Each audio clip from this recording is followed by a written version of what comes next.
फहम कुरान।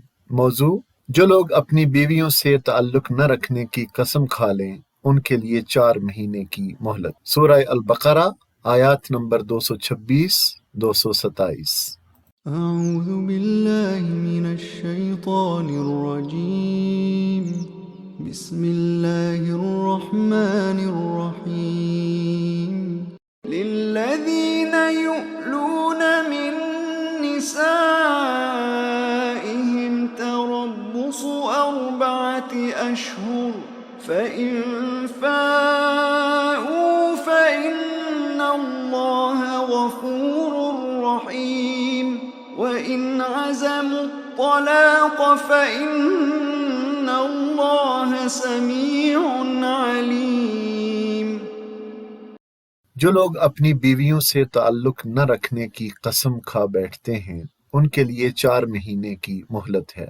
अगर उन्होंने रुजू कर लिया तो अल्लाह मुआफ करने वाला और रहीम है, और अगर उन्होंने तलाक ही की ठान ली हो तो जाने रहें कि अल्लाह सब कुछ सुनता और जानता है। अगर कोई मर्द ये कसम खा ले कि अब मैं अपनी बीवी के करीब नहीं जाऊंगा, उससे कोई ताल्लुक नहीं रखूंगा, तो इस्तिलाह शरअ में इसको ईला कहते हैं। अरबों में यह जालिमाना तरीका राज था कि वो ये कसम खा बैठते थे कि अपनी बीवी के पास नहीं जाएंगे। नतीजतन बीवी गैर मुअय्यना मुद्दत तक लटकी रहती थी, न खामंद वाली न बगैर खामंद के कि कहीं और निकाह कर ले। न उसे बीवी जैसे हुकूक मिलते थे और न वो कहीं और शादी कर सकती थी। तो ऐसी कसम को ईला कहा जाता है। अल्लाह ताला ने इन आयात में इस जुल्म का खात्मा फरमाया और ईला की मोहलत मुकर्रर कर दी कि ज्यादा से ज्यादा 4 माह तक इंतजार किया जा सकता है। इस आयत ने यह कानून बना दिया कि जो शख्स ईला करे, यानी अगर कोई शख्स अपनी बीवी के पास न जाने की कसम खा ले, तो ऐसे शख्स के लिए इस आयत में 4 माह की मुद्दत मुकर्रर कर दी गई है कि या तो इस मुद्दत के पूरा होते ही अपनी बीवी से मामूल के इज़्दवाजी ताल्लुकात बहाल करे या फिर सीधी तरह से तलाक दे दे। और अगर दोनों में से कोई सूरत इख्तियार नहीं करेगा तो बाज़ फुक़हा के नज़दीक ये मामला अदालत में जाएगा और अदालत उसको दोनों में से किसी एक बात के इख्तियार करने पर मजबूर करेगी कि वो अपनी बीवी से ताल्लुक कायम करे या तलाक दे दे, ताकि औरत पर जुल्म न हो। अब मियाँ और बीवी के दरमियान ताल्लुकात हमेशा खुशगवार तो नहीं रह सकते, बिगाड़ के असबाब पैदा होते ही रहते हैं। लेकिन ऐसे बिगाड़ को खुदा की शरीयत पसंद नहीं करती कि दोनों एक दूसरे के साथ कानूनी तौर पर रिश्ता इज़्दवाज में तो बंधे रहें, मगर अमलन एक दूसरे से इस तरह अलग रहें कि गोया वो मियाँ बीवी नहीं है। ऐसे बिगाड़ के लिए अल्लाह ताला ने 4 महीने की मुद्दत मुकर्रर कर दी कि या तो इस दौरान में अपने ताल्लुकात दुरुस्त कर लो, वरना इज़्दवाज का रिश्ता मुनक़ते कर दो, ताकि दोनों एक दूसरे से आज़ाद होकर जिससे निबाह कर सकें उसके साथ निकाह कर लें। आयत में चूंकि कसम खा लेने के अल्फाज इस्तेमाल हुए हैं, इसलिए फुक़हाए हनफिया और शाफ़िइया ने इस आयत का मंशा ये समझा है कि जहां शौहर ने बीवी से इज़्दवाजी ताल्लुक न रखने की कसम खाई हो, सिर्फ वहीं इस हुक्म का इत्तलाक होगा। बाकी रहा कसम खाए बगैर ताल्लुक मुनक़ते कर लेना, तो ये खा कितनी ही तवील मुद्दत के लिए हो, इस आयत का हुक्म इस सूरत पर चस्पा न होगा। मगर फुक़हाए मालिकिया की राय यह है कि खा कसम खाई गई हो या न खाई गई हो, दोनों सूरतों में तर्क ताल्लुक के लिए यही 4 महीने की मुद्दत है। और एक कौल इमाम अहमद का भी इसी की तायद में है। हजरत अली, हजरत इब्न अब्बास और हसन बसरी की राय में यह हुक्म सिर्फ उस तर्क ताल्लुक के लिए है जो बिगाड़ की वजह से हो। रहा किसी मसलहत से शौहर का बीवी के साथ जिस्मानी राब्ता मुनक़ते कर देना जबकि ताल्लुकात खुशगवार हों, तो उस पर यह हुक्म मुंतबिक नहीं होता। लेकिन कुछ दूसरे फुक़हा की राय में हर वो कसम जो शौहर और बीवी के दरमियान राब्ता जिस्मानी को मुनक़ते कर दे ईला है और उसे 4 महीने से ज्यादा कायम न रहना चाहिए, खा नाराजगी से हो या रजामंदी से।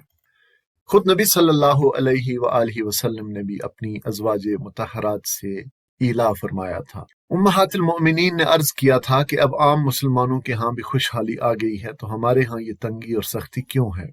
अब हमारे भी नफकात बढ़ाए जाएं, खर्च बढ़ाए जाएं। इस पर नबी सल्लल्लाहु अलैहि वसल्लम ने उनसे ईला किया। आप अपनी बीवियों से 1 माह के लिए दूर रहे। आपने उनके करीब न जाने की कसम खाई थी 1 माह के लिए, और मुद्दत पूरी होने पर आपने उनसे ताल्लुक कायम फरमा लिया और आपने कोई कफारा भी अदा नहीं किया। तो मालूम हुआ कि अगर कोई शौहर कसम खा ले कि अपनी बीवी से 1 महीना या 2 महीने ताल्लुक नहीं रखेगा, फिर कसम की मुद्दत पूरी करके ताल्लुक कायम कर ले, तो कोई कफारा नहीं है। ہاں اگر مدت پوری ہونے سے پہلے تعلق قائم کرے گا تو چونکہ قسم توڑنا ہوگی لہٰذا اس کا کفارہ ادا کرنا ہوگا۔ فَإِن فَاءُوا فَإِنَّ اللَّهَ غَفُورٌ رَحِيمٌ، اگر انہوں نے رجوع کر لیا تو اللہ معاف کرنے والا اور رحیم ہے۔ غفور الرحیم کہنے کا مطلب یہ ہوا کہ اللہ تمہارے کفارے کو قبول کر لے گا اور ترک تعلق کے دوران میں جو زیادتی میاں بیوی دونوں نے ایک دوسرے پر کی ہوگی اسے معاف کر دیا جائے گا۔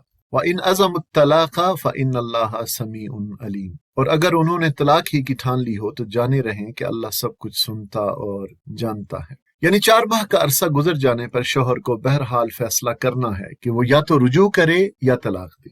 اب عورت کو مزید معلق نہیں رکھا جا سکتا، اور جیسا کہ پہلے بھی ذکر آیا کہ اگر دونوں میں سے کوئی صورت اختیار نہیں کرے گا تو یہ معاملہ بعض فقہا کے نزدیک عدالت میں جائے گا، اور عدالت اسے کسی ایک بات کے اختیار کرنے پر مجبور کرے گی کہ یا تو اپنی بیوی سے تعلق قائم کرے یا اسے طلاق دے تاکہ اس پر ظلم نہ ہو۔ حضرت عمر فاروق رضی اللہ تعالیٰ عنہ نے اپنے دور خلافت میں غالباً اسی آیت سے استنباط کرتے ہوئے یہ حکم جاری فرمایا تھا کہ جو لوگ جہاد کے لیے گھروں سے دور گئے ہوں انہیں 4 ماہ بعد لازمی طور پر گھر بھیجا جائے، اور آپ نے اس بارے میں ام المؤمنین حضرت حفصہ سے بھی مشاورت فرمائی تھی جو آپ کی بیٹی تھی۔ آپ نے ان سے پوچھا تھا کہ ایک عورت کتنا عرصہ اپنے شوہر کا انتظار کر سکتی ہے، تو حضرت حفصہ نے فرمایا تھا 4 ماہ۔ چنانچہ سیدنا عمر رضی اللہ تعالیٰ عنہ نے مجاہدین کے بارے میں یہ حکم جاری فرما دیا کہ انہیں 4 مہینے سے زیادہ گھروں سے دور نہ رکھا جائے۔